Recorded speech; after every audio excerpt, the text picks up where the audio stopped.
I recently inherited my grandfather's rural home, a log cabin buried deep within 100 acres of woodland, a picturesque scene untouched for decades, and a perfect dwelling that I am now proud to call my own. I would spend the weekends here as a child. The wooded paths, crystal clear ponds, and hidden meadows were always a welcoming change from the cramped city apartment I shared with my parents and sister. My grandfather only had one rule: never go near the woods at night. This was an easy rule to follow. Granted, I was terrified of the dark. What I looked forward to most during my visits were my trips to the hollow tree. Exactly half a mile from the cabin stands a large oak, towering over the nearby smaller trees. Its unprecedented height is not the only unique feature. At the base of the trunk is a large cavity, giving the tree a hollow appearance. This inevitably led to the landmark's appropriate name.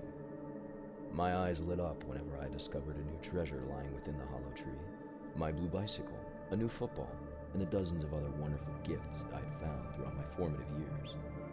Grandfather never admitted to putting these toys in the hollow trunk. "A gift from the tree, I suppose," he would say with exaggerated confusion. I knew he was the one hiding the presents, as he was the only person living within 100 miles of the tree. But I enjoyed the game, and I never questioned my gifts from the woods. As I grew older, my visits to grandfather's cabin were fewer, and upon his passing, the hollow tree remained barren. To honor him, I had his ashes placed on the mantle in an ornate urn. The path I stroll each morning leads straight to the hollow tree.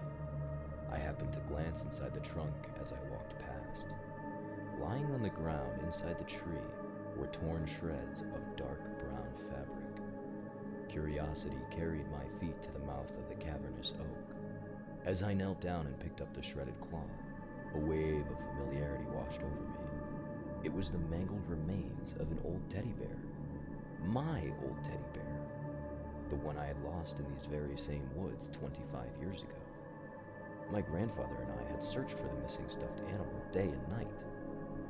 One of its black button eyes hung by a thread and dangled in the air. The other was missing completely. Dark, oily liquid stained the worn material and left it reeking with a putrid smell. My mind raced to find an explanation of how the bear could have ended up inside the hollow tree. Maybe an animal dropped it, or the wind? Both seemed highly unlikely after so many years. I reluctantly stuffed the remains into my coat pocket and made my way back home. That night, I dreamt of my grandfather. He stood at the edge of the woods.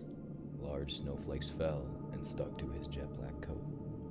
He raised his pale, thin hand and beckoned me towards him. I obeyed. The cold wind howled as its chilling needles stung my face. Grandfather grabbed my arm, pulled me close to him, and pointed into the dense tree line. I shifted my gaze and stared into a sea of crooked trunks and twisted branches. My eyes were drawn to the hollow tree. Its dark cavity stood out in the pure snow, like a drop of black ink on a white canvas. Without warning, a horrifying shriek escaped the tree's cavernous mouth. The blood-curdling scream ran throughout the woods, sending a frightened murder of crows from their roosts into the gray, overcast sky. My grandfather's tired, broken voice filled my ear.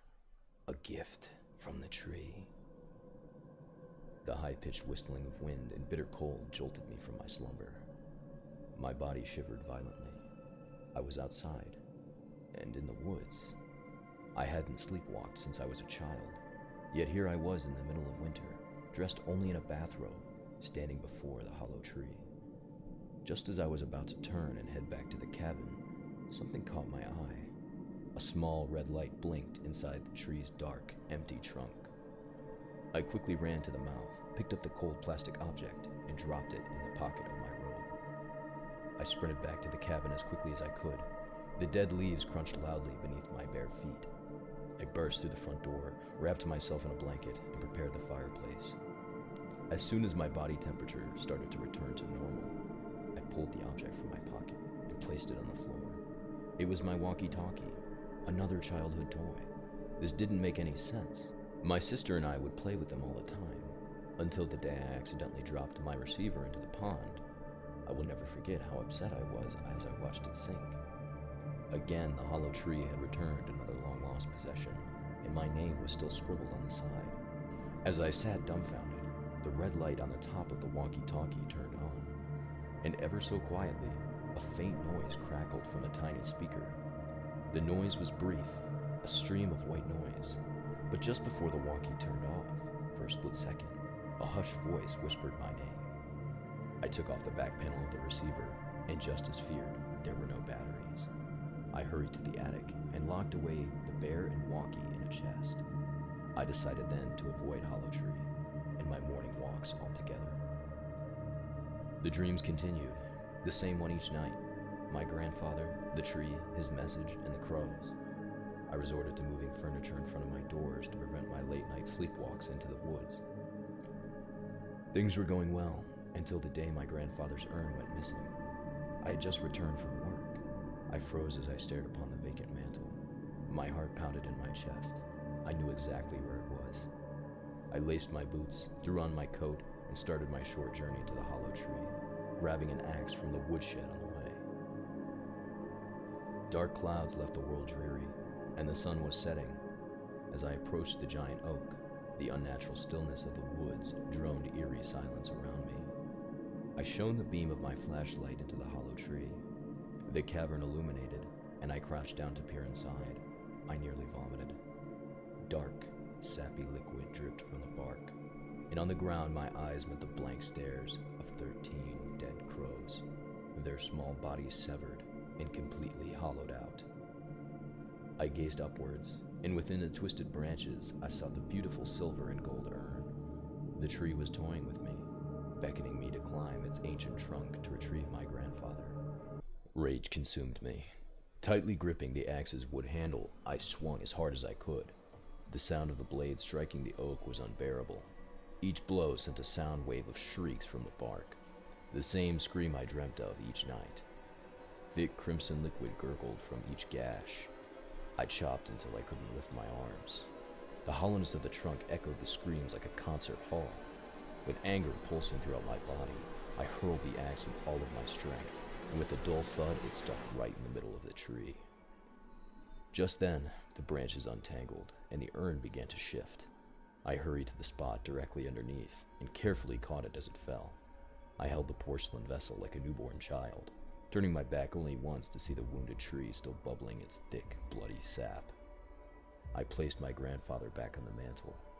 Exhausted, I fell face first onto my couch and passed out. The dream was different this time. I met my grandfather in the woods, only all the trees had been cut down, leaving a sea of dark stumps. He whispered a new message into my ear. It does not forgive. Again I awoke to find myself in the woods, and I looked out in horror. Before me stood 3 more trees with hollowed out trunks. I still believe my grandfather was the one leaving the gifts when I was a child, but I think something was watching him.